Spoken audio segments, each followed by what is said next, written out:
अगर गुरुवार का प्रदोष पड़ जाए, कौन से वार का? गुरुवार का प्रदोष पड़ जाए, बृहस्पतिवार का यदि प्रदोष पड़ जाए, तो प्रदोष के दिन प्रदोष काल में,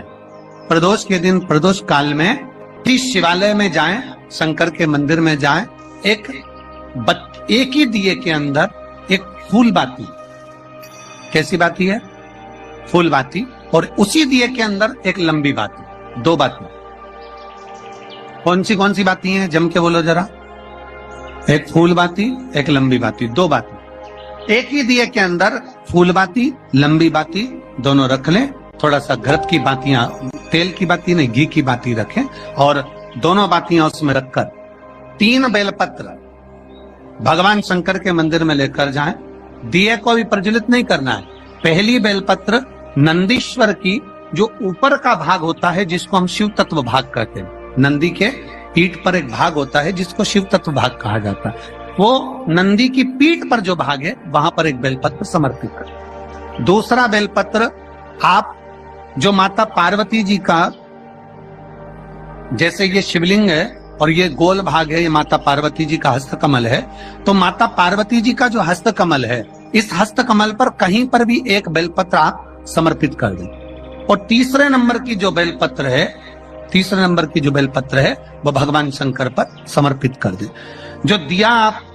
लेकर गए हो मंदिर में, उसी दिए को नंदी और महादेव इन दोनों को दर्शन कराते हुए अगर मंदिर के अंदर लगाने दें दिया तो ठीक है, ना लगाने दें तो दीप को बीच में बस स्पर्श कराकर भले बाहर जाकर लगा दो, पर प्रयास करो वो दीप, वैसे तो बीच में नंदी और शिव के मध्य में वो दिया स्पर्श होना चाहिए। जैसे ये नंदी है और ये शिव है, तो इसके मध्य में दीप स्पर्श कर ले, भले उसको जलाने ना दें, पर स्पर्श मात्र कर कर अगर आपने एकांत में कहीं पर भी ले जाकर लगा दिया, उस दीप को जला दिया, तो गया हुआ कितना भी करोड़ रुपया हो, वो धीरे धीरे कर कर गया हुआ धन हमारा वापिस आता ही। कोई खाकर भी बैठ गया तो देगा जरूर, वो धन आएगा जरूर, कैसे भी आएगा, पर अपनी संपदा वापस। गुरुवार की प्रदोष पड़ती है तो शिव गंगा के स्थल पर निवास करते हैं। गुरुवार की प्रदोष शत्रुओं का नाश करते हैं। ऐसी प्रदोषों का नियम वर्णन किया, फिर लिखा शिव महापुराण में, बड़ा सुंदर लिखा वेदव्यास जी ने। मान लो आप प्रदोष का व्रत नहीं कर सकते, आप अगर व्रत नहीं कर सकते तो प्रदोष के दिन, प्रदोष काल में शाम का समय सूर्यास्त का कुछ पल, कुछ घड़ी के पहले से लेकर बाद तक का प्रदोष काल के अंतर्गत आप शंकर जी के मंदिर में जाकर 1 लोटा पानी, 5 बेलपत्र भी अगर समर्पित करते हैं तो संपूर्ण प्रदोष का फल आपके भाग्य में प्रबल हो जाए। शिव महापुराण में शिव कथा कहती है, नंदी का एक पांव ऊपर होता है। आप लोग दर्शन करे होंगे शंकर जी के मंदिर में नंदी के, तो नंदी का एक पांव उठा हुआ होता है, एक पांव नीचा की ओर होता है। शिव पुराण की कथा कहती है, मान लो कोई हड्डी से जुड़ा हुआ रोग, नेत्रों से जुड़ा हुआ, मस्तिष्क से जुड़ा हुआ कोई रोग रहता है, तो एक नीले कलर का फूल आता है महाराज, उस फूल में हल्दी डालकर गुरुवार का प्रदोष पड़ने पर जो नंदी के पांव के पास समर्पित कर देता है महाराज, उसका रोग धीरे धीरे समाप्त होने लगता है।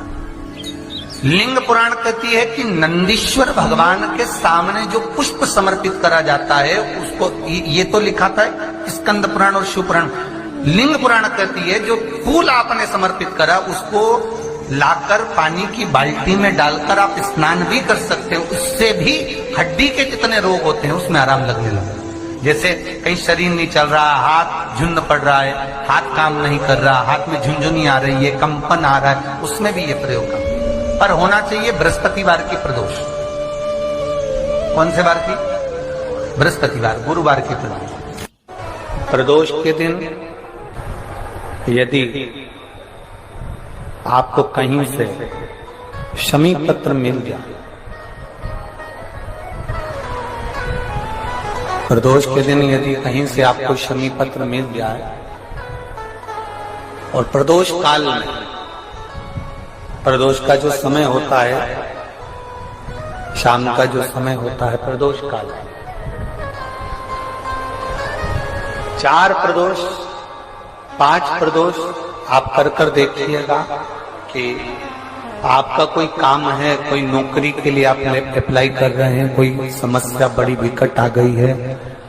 कोई तकलीफ विकट आ गई है, कोई समस्या विकट आ गई है,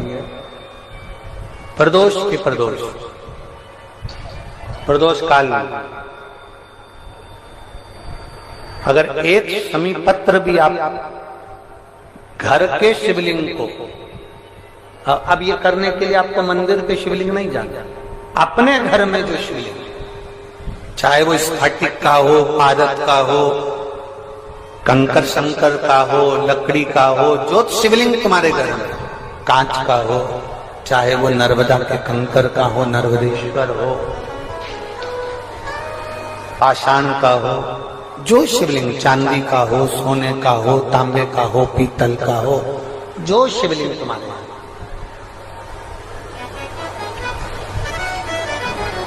एक शमी पत्र यदि आप भगवान शंकर के शिवलिंग पर समर्पित कर रहे हो और उस शमी पत्र को उठाकर रात्रि को 9:15 की जो एक मुहूर्त होता है, एक समय होता है, जिस समय पर हम अपने मन की बात भगवान शंकर को कहते हैं, पूर्व में भी इसका वर्णन हम कर चुके हैं कथाओं में। उस 9:15 पर वो शमी पत्र को उठाकर एक कागज में, एक कटोरी में उसको रखते हैं। 4 या 5 प्रदोष के उस शमी पत्र को अपने पास में रखिए और जिस कार्य के लिए जा रहे हो उसको जेब में ऊपर के भाग में उसको रखकर लेकर जाइए, आपका वो कार्य सफल होकर ही रहेगा, वो रुक नहीं सकता।